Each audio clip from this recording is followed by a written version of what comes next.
জীবনের এই ছোট্ট অংশটুকু আমার মনে হয় এক একটি ট্রাফিক সিগন্যাল। লাল বাতি, হলুদ বাতি, সবুজ বাতি, নষ্ট হয়ে যাওয়া পুরনো বাতি, বনশ্রী মৌচাক, এরপর শান্তিনগর, রমনা শাহবাগ হয়ে ইউটার্ন নিয়ে কিছু দূর এলেই বিশ্ব সাহিত্য কেন্দ্র। মাঝে মাঝে সিগন্যালে লাল আলো জ্বলে, আমরা থেমে যাই।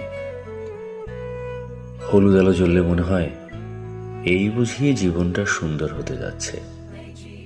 আমরা হাসি খুশি ভাবে চলার প্রস্তুতি নেই, আশার আলো দেখি। সবুজ আলো জ্বলে, আমরা পথ চলতে শুরু করি।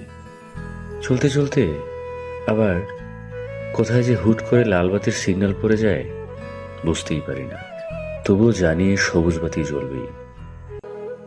সে আশাতেই বসে থাকি, অপেক্ষা করি।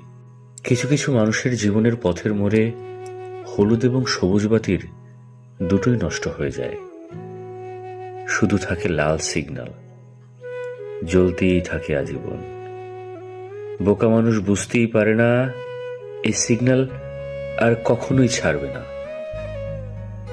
ট্রাফিক পুলিশ স্বয়ং আকাশ থেকে এসে হাজির হয়, শেষবারের জন্য হাত উঠিয়ে বলে, থামুন, চলুন আমার সাথে, সময় শেষ। জীবনে আর কোনো সিগন্যালে আমি হলুদ বাতি দেখে আনন্দিত হয়ে সবুজ বাতির অপেক্ষায় মোটরসাইকেল টেনে পার হতে পারবো না বলে আমার প্রচন্ড কষ্ট হয়।